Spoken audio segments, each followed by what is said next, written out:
Hello, Texans. I'm Susanna, and this is the Susanna Gibb Show. I've been an actress in Dallas for over 25 years, and I've also been selling insurance, which is this interesting intersection of art and business. And so we're really excited to start this podcast because it's probably one of the first creative endeavors that I've ever had that actually supports the business side versus takes away from it. And we've been really fortunate. We had some great guests. We've had some great stories. We talked to a lot of people who have great stories. And so on this podcast, you're going to hear from artists, idealists, entrepreneurs, the hows and whys of doing business and choosing to get up again. We took a small deviation today, though, because throughout the course of our business, we talk to a lot of people in the process of buying a home. We talk to a lot of realtors because they're great referral partners for us. So we hear a lot of stories, a lot of good stories, a lot of bad stories. And so for this episode, you're going to hear from Shelby Furr, who's director of our personal lines here, and I, as we give our top 10 things to look for when choosing a realtor. I hope you enjoy. Please go to Gibb Agency Dallas to connect with us. We look forward to hearing from you. And at the end of this podcast, we're going to give you an insurance tip to make you smarter. You know, you can drop those little insurance nuggets of wisdom at your next cocktail party because insurance, it doesn't come up. I was going to go with it, but it doesn't that often. But if it does, you're going to be smart and say, did you know? And now, on with the show. So, hello, everyone. With me today is the director of our personal lines, Shelby Furr, Lemons. And we're going to go over, because we talk to so many people going through the process, either at the end when they're about to buy the house, and we hear a lot about how the process went, but we also talk to a lot of realtors. So we actually get a lot of stories from realtors about other realtors. And so we have our top 10 things when deciding on a realtor. Shelby, take it away. Number one.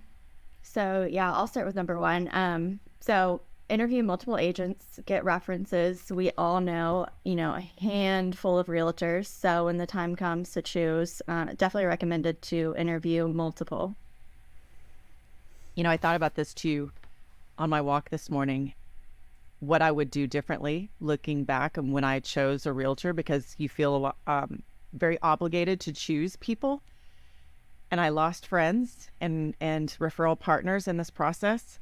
Had I said to them, hey, listen, my husband and I, we're going to interview 3 realtors to find the best person that fits with us. Please don't take it personally. This is business. It's a big deal, but we really want to interview you. Are you okay with this process? Versus the way that I did it, which was just try and pretend like it wasn't happening and hope they wouldn't find out. Right. Number 2, do your due diligence. How long have they been an agent? How many deals a year? How many clients? And the percentage of buying versus selling. These are big questions that you need to know before you make the decision. So, and also define and test communication skills. So, a good thing, Susanna mentioned this later. She was like, do like a test run. So send them a text, give them a call, see how they do with that style of communication that you prefer. I know in our industry, we try to tailor the communication style to our clients as best we can. So, we all have our ways of doing it, call, text. So, yeah.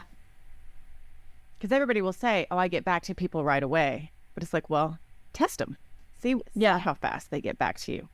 Exactly. Number 4, this one I think is a Shelby. Define expectations. Mm-hmm.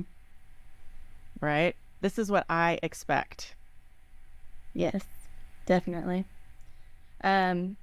Yeah, this is a big process you're going through. So you definitely want to have those expectations set from the get-go. That way there's no surprises. once you're in the thick of things, that's never fun. So another big one for me is, ask them what their schedule's like. So a lot of times it's probably going to be a 9 to 5, Monday through Friday. And then they're also going to work weekends for showings, which is pretty typical for a real estate agent. But another tag along question I like to pair with that one is, how quickly can you take me to showings? So you want to make sure that they're going to be there for the showings, because we all know there's that house that wants the offer at 4 o'clock that day. So you're probably going to run into situations where you need to do last minute showings. So I would definitely clear that up in the interview process. And then, listen, hey, I get it. It can be hard to drop everything and go show a house. People have lives, but do they have a backup person who could potentially show the house if they're not available? That's huge. Yeah, I think a lot of them do have that backup person for those situations. That is definitely hard. On the flip side, I can't imagine, last minute, oh, can we go see this house at 6 o'clock? So, yeah. And then another I think it goes back to the percentage of buying and selling, right? Like, there's some realtors that don't want to do the buying part of it because they don't want to be available like that. They just want to do the sell. So knowing that ahead of time is important. Absolutely. What were you going to say, though? I interrupted you. This one is another one that kind of resonates with me just because I grew up in Dallas. I've been here my whole life. So I think I know everything in this area, but buying a house, I found that I did not. So, I would ask your realtor, how familiar are you with this area that I'm looking at? How familiar are you with each neighborhood? If you have kids, you're going to want a kid-friendly neighborhood. So we each have our needs. Definitely get a feel of how familiar they are with Plano, Rowlett, Rockwall, Dallas, the whole thing. So, and they'll all say, "Oh, I live here, but I work everywhere. I can look everywhere." And yes, people can look everywhere. But are they going to know enough about, like in Lake Highlands, what Friday night is like in the shopping center at Walnut Hill and Audelia? What the neighborhood is really about? I mean, and that can make a big difference. DFW is really big. You can't expect everybody to know everything about every area. Right. Absolutely. Number 7. Oh, and this is, I think, a direct interview question. How comfortable are you in conflict? How do you deal with tougher negotiations? Can you tell me some of the negotiations you have recently had? One that didn't go the way you wanted and one that did. That's what I'm pretty passionate about because in one of my sales, and I'm saying one of because I am somewhat worried that mean guy will track me down and find me. I know we recorded this initially and I was like, he can just find me if he wants. And then I was like, no, he was so mean. They even sent a letter talking about what a great family they were and how excited they were to buy my house. And then I swear the minute that I had an offer on another house and I was involved in that negotiation, the style changed and they got really aggressive. They got really mean. I was checking to see if they had bugged my Alexa. And it was really hard on me and it was hard on the realtor. It was very difficult. And it just made me think about how if I were to do it again, that would be one of the questions that I would ask. Number 8, do you have any literature on what I can expect during the process? You don't know what you don't know. It's hard. I would even they have new home buying courses. I would take that.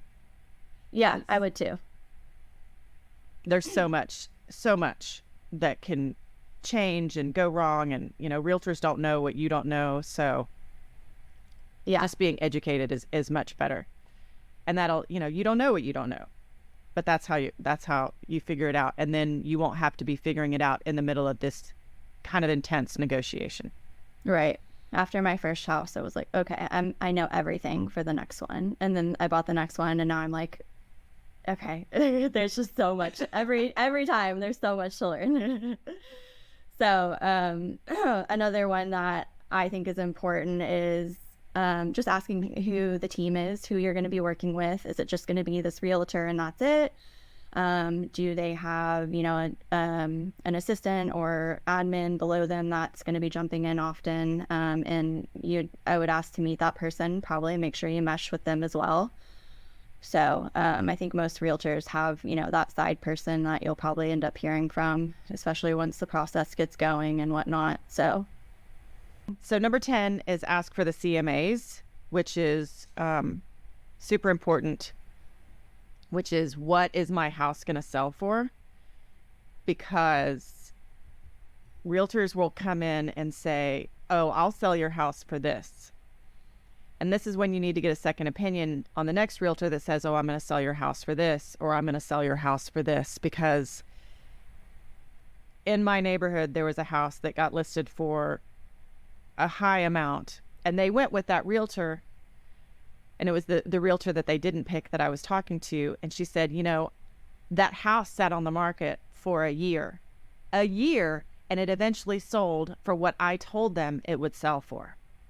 That's a long time to deal with people traipsing in and out of your house, the stress of listing a house. And so, there are many, many honest realtors, and there are many realtors who will, they're trying to get the business. And if they inflate what they think they can get your house for, you may think, oh, they're going to get me a higher price, when the market is going to determine what your house gets. Although they do have some tricks up in their sleeve, which is, this was yours, Shelby, which I thought was good.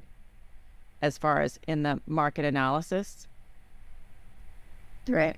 When you how do you plan to market my home? Oh yeah, I love that question. Which, yeah, I think that's really good. Which is, my realtor put my house on Facebook, and then the gig was up. All the other realtor people knew that my house was on the market. But there are people who, like, especially in the luxury market or the golf course market, the lake house market, there are publications where you can list the house, and sometimes the house won't even hit the market before the other realtors have all started talking, and it sells without listing. Do you want to do this last one? Technically, we're on number 10. This is 10A and B. Commissions are we going commissions? Commissions are often negotiable. So, especially if you have somebody doing the buying and the selling, you can most likely negotiate. However, I wouldn't necessarily choose that agent that is going to go with a lower commission. I would definitely go with the commission or the agent that you feel most confident will do the best job for your specific situation. So, I forget, we were talking something kind of similar about this yesterday, but yeah, just because they're going to drop their commission a little bit, I wouldn't necessarily make that a go-getter for them. I would definitely consider the other agents and what they bring to the table. So, well, a lot of agents will cut. Yeah, it is a big deal. And they'll cut their commission if they get both the buy and the sell. But they may not be the agent best suited for that. So you just gotta know that it's a lot of money on the table that potentially you could, lose or gain by choosing correctly. We hear so much at the end of this process from people. Of course, nobody ever says how great it is. Mostly it's, wow, this was a horrible experience. It's very stressful. So doing your due diligence on the front end should make the whole process easier. If you have any questions, we do know a lot of realtors, so feel free to reach out. We'd be happy to steer you in some directions. And thank you so much for being here. Thank you, Shelby, for being here. And we will see you again next week. Actually, no. We're going to roll with this, Shelby, because we have to do our insurance tip of the week. And you can be involved in the insurance tip of the week. Yeah. So, and I thought maybe because we're talking about homes and buying new homes, let's talk about roofs. Sure. Okay. One of the biggest issues that we see right now are in how insurance companies are shrinking down coverage on roofs. There are many carriers that do. One is now down to 5 years replacement cost on roof. I know another that's at 9, another that's 11, and a majority of them stop at 15 years. So if your roof is older than 15 years, it's not going to be covered at replacement cost. And we see this issue a lot. You have anything you can jump in on? Yeah, it's a big problem. There are some carriers that can lock you in on that replacement cost. It's definitely a lot more expensive. So it is an option, but yeah, if you're looking at a house with like a 15-year-old roof, I would proceed with caution. There's obviously a lot you can do, but yeah. We had one of our referral partners call us and say, listen, my client wants to buy this house and it's a pocket listing. It's not going on the market, and the seller will not get their insurance company involved. They do not want to file a claim. And I was like, but it's not going to hurt you to file. It's not going to hurt them to file a claim. Hail claims don't hurt you. And they were like, they can't get him to file. I said, well, they just need to know going in, this roof is over 15 years old. Their insurance company's not going to do replacement cost on it. And they had to make that decision of like, okay, are we going to eat the cost of the roof or let it go to market and have to pay a higher rate once it goes to market? So I thought that was interesting. So I think they ended up just eating the cost of the roof. Oh, well. Yeah. Anything else you want to add on roof replacement cost before we move along? I don't think so. All right. Well, thanks again for being here. If you want to connect with us, go to gibbagencydallas.com. And yeah, we look forward to hearing from you. Thanks so much. And we'll see you again next week. Thank you.